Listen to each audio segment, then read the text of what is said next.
Jesus Christ to all of you, my lovely and smart children. First, we shall start with a small prayer. So children, be ready.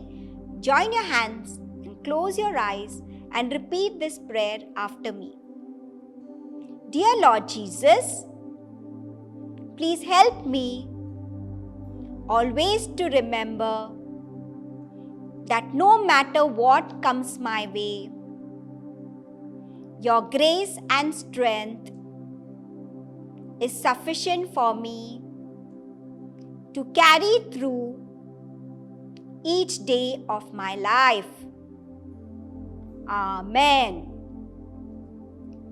Okay, children, so now be very attentive today as we are going to continue learning chapter 12, Sacraments, Streams of Life-Giving Water. And before we do that, let's have a small recap of what we covered in our last class. So you remember, no, dear children? We learned why Jesus instituted the sacraments.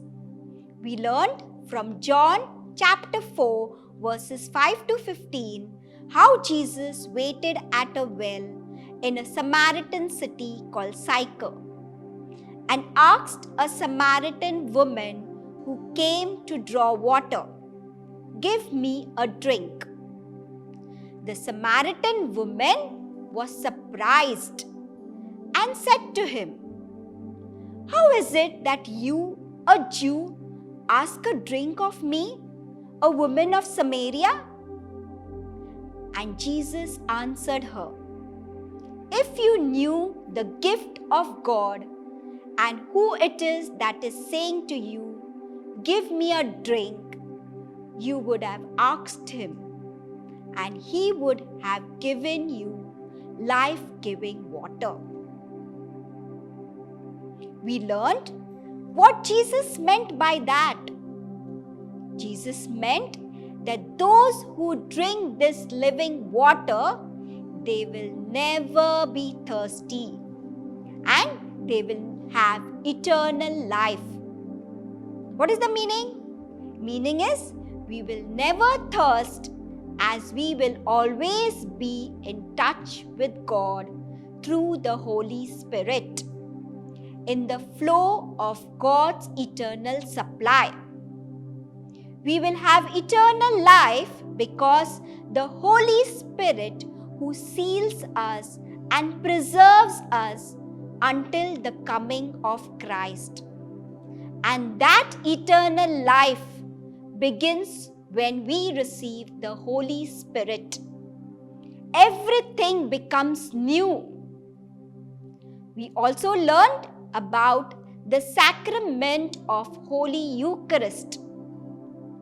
Lord Jesus, on the night before he suffered on the cross, shared one last meal with his disciples. And during this meal, our Savior instituted the sacrament of Holy Eucharist, that is, his body and blood. We also learned that the whole Christ is truly present, body, blood, soul, and divinity under the appearances of bread and wine. That is, the glorified Christ who rose from the dead after dying for our sins. This is the meaning of the real presence of Christ in the Holy Eucharist. Then we also learned that Holy Communion is a very special and important occasion where we remember the life, death, and resurrection of Jesus. We Catholics believe that Jesus consecrated the bread and wine, saying, "This is my body. This is my blood." So, Jesus is present in the sanctified communion, wafer and wine, also known as the Holy Eucharist. And each time parishioners receive them. The bread and wine becomes the body, blood, soul and divinity of Jesus. So now children, let's learn more about the sacraments instituted by Lord Jesus. And we are going to learn in detail in the second part of chapter 12. So let's try and understand what sacraments are. So children, be attentive, okay? The sacraments are actions of God through which He shows us the love He has for us, His sons and daughters. All the sacraments have been created and instituted by God. And that's why it is He who performs them through different means. Why did He give the sacraments to us, children? He gave the sacraments to us to give us grace, to give us, along with His love, the necessary strength to fight against and through the difficulties of life. So what are these different types of sacraments? Anybody knows? I will tell you. Sacraments are the visible signs instituted by Jesus Christ, signifying and giving the invisible divine life. And children, there are 7 sacraments in the church. In the sacraments, Jesus acts through the Holy Spirit and imparts or pours out the water of divine life into us each time. That's good, no, my dear children? Yes. So these 7 sacraments are, the first one is baptism. When we are baptized, we are made sons and daughters of God, and we officially become a part of the church. Second sacrament is anointing. During this sacrament, the Holy Spirit strengthens us and our ability to love Him and others more deeply. The Holy Spirit gives us the 7 gifts to help us to do that.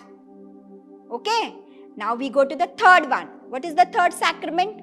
Holy Kurbana. Jesus turns bread and wine into His body and blood during the Holy Kurbana. This way, we can receive Him in our soul. And when we do that, we become living tabernacles. That is, God has entered our heart and soul. The fourth sacrament is reconciliation. In this sacrament is a great gift from God. God forgives every action and sins of ours that has offended Him when we go to confession and ask for His mercy and forgiveness. We must be truly sorry for the bad we have done. The sacrament of confession or reconciliation gives us tremendous peace and increases our strength to be good Christians and good sons and daughters of God. The fifth sacrament is anointing of the sick. So when someone is very sick or very old and could die soon, they need God's help for that moment. So anointing is done by a priest, which helps them and brings strength, peace and encouragement. The sixth sacrament is holy orders. Holy orders are only received by those called to be priests. This sacrament allows them to become persons who can administer all these sacraments to others, that is to you and to me. Holy orders give a special pouring out of the Holy Spirit and is very, very special. He who receives this sacrament will be a priest forever. His soul is permanently marked and called by God.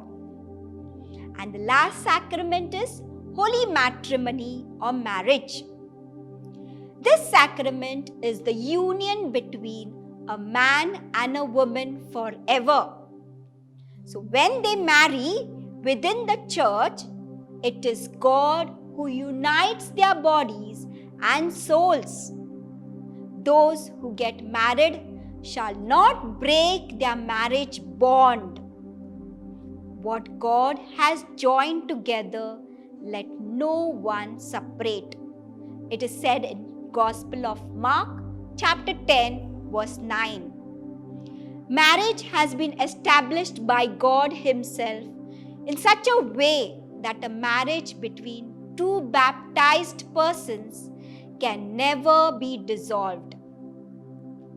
Now, sacraments can be divided into two parts. Okay, can be divided into two parts. The first part, sacraments which can be received only once in life. Okay, and the second one is sacraments which we can receive more than once. So that is, which are the ones we receive once only? Baptism, anointing and holy orders are the sacraments which can be received only once. So once received, it cannot be erased for our life, entire life. Why? Because the Holy Spirit imprints in our soul for the whole life. And the remaining sacraments can be received more than once. That is, Holy Kurbana, reconciliation, helps us to grow in divine life. Anointing of the sick also can be received multiple times. Children, now it's activity time. You can take your parents' help if required. Children, you have to take a chart paper and write 7 sacraments in the middle of the chart. Now, around this, you can make 7 small boxes and write the name of each sacrament in these boxes as shown on the screen. You can sketch it or draw the figure on the side of each box, which is symbolizing the 7 sacraments. You can see how it looks. See your children on the screen. Take a picture of your craft and show it to your teacher. Don't forget, okay? You have to show it to your teacher before the next class. I'm sure your teacher will like it. So now let's conclude the class. So before that, let's say a short prayer. Children, please join your hands, close your eyes and repeat this prayer after me. Lord, I come to you to say I love you.